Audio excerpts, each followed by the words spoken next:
afternoon. Thanks for that, nice one. So we've just come here to deny that we're reforming, that's all. See ya. I thought I would actually greedily ask the first question, which is there's been a lot of speculation over the last few days about live dates, etc. I wondered if you could tell us what your plans are. Our plans to shake up the world.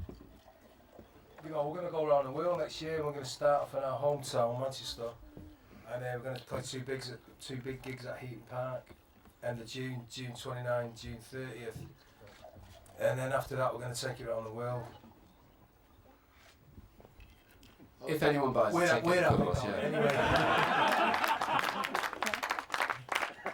Okay, so just want to open up any questions. John Rob, the first question to you. Mr. Rob, yeah, we do. Yeah. What's he sounding like? It's not a trip down memory lane, you know, not at all. No, we are doing new songs, John. You're looking decidedly cyber handsome, Johnny. He's always looked handsome.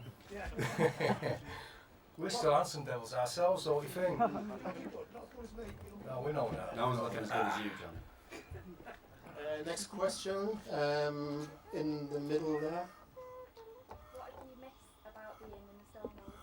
Just the belly laughing. I've missed the humour of these guys because it's a rolling comedy act, I swear to God. I've missed the never-ending smoking. Being a drummer, got to breathe occasionally, so I've missed these guys. They keep you out the bus, in the bus, coughing all the way.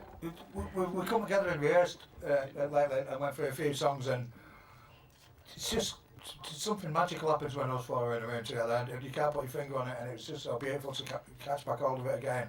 Missed it, you know. I've missed hearing them as players, you know, because I'm the one that can sit there and watch them play all day, and it's lucky for me. And he does too, he doesn't do much. Sorry, one thing I should have said, if I don't recognise your face, please don't be offended, but if you could introduce yourself, that would be great. Colin Patterson there in the front. Colin Patterson, Radio 5 Live. John, 2 years ago you made that artwork saying, "I have no desire whatsoever to desecrate the grave of seminal Manchester pop group the Stone Roses." What's changed? Well, everything changed when me and Ian started seeing each other again. It was surreal. We went from crying, laughing about the old days to writing songs in a heartbeat. And I think it's, in some ways, it's the friendship that defines us both. It needed fixing. And 2 phone calls later, the band was no longer dead, so there is no grave. This is a live resurrection that we're inviting you to, so you better be careful. Next question is John Ells. Did you raise your hand a minute ago? Yeah, from the Daily Star. Rennie, we know what the other 3 guys have been up to, but what have you been up to since the Rob? I've just been keeping out of the way of you guys on the whole, and just trying to retire, desperately. But failing to retire. Well, I'm a father, so I've had a reasonable time just being a father. And now I'm going to try and juggle it with being a drummer again. I thought I was too old to drum, and I probably am too old to drum. But I've got 8 months to prepare to drum. And these guys are all on smokers' wagons, so it sounds interesting. He's just being bashful, he's still got it. Sorry, next question is Matt Everett in the front there. Hello, Matt Everett, Six Music, Radio 2, BBC. Didn't recognise you that task, Matt. It's pretty distinguished. Do you like it? Do you like it? It's nice, yeah. Very gentlemanly. You mentioned new material. An album's worth of new material we'll be putting out the new records. So, but we said that before, didn't we? Is it going to be a press conference in like 12 years to announce the album coming out? We don't know that. We don't know really. New music is God knows. We'll keep writing, and if it's our standards, we'll go. Yeah. We're not here to destroy anything, you know. It's as precious to us as what it is to someone who's followed us for years. You know, I've heard people saying, "Oh, you shouldn't do it. You're going to destroy the legacy." You got to understand that we've not played much yet.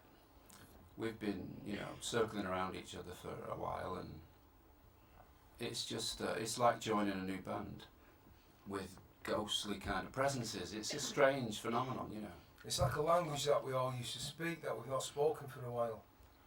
It's a strange thing, yeah. It's like some kind of recessive gene suddenly sticking out and coming and taking away your day. That's it. It's all gone. What I used to know as a day life has just disappeared. So, you know, the phones go. Next thing you know, your street goes. Next thing you know, the music that you were thinking of disappears because these guys get involved and everything changes. Next question.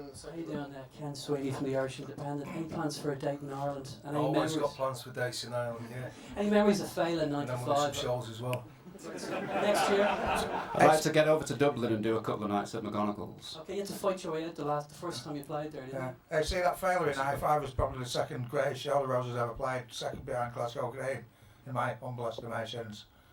Magical. There were plans to put that on a live album, or there was some debate about that. Well, we put some wild tracks out as a free giveaway with something.